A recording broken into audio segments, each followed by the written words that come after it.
You were just walking around being all human and shit with your tendons and ligaments and muscles when all of a sudden you got hit with a strong gust of wind which fractured your arm.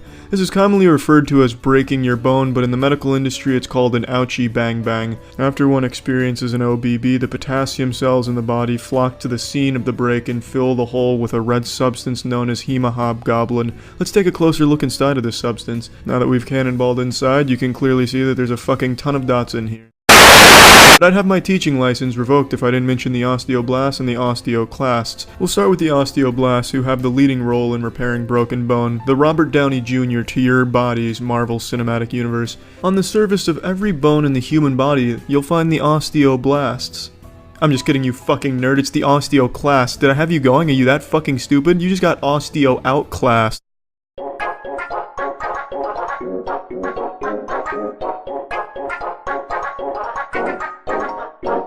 Now here's a picture of a melted marshmallow. Does that answer all your questions?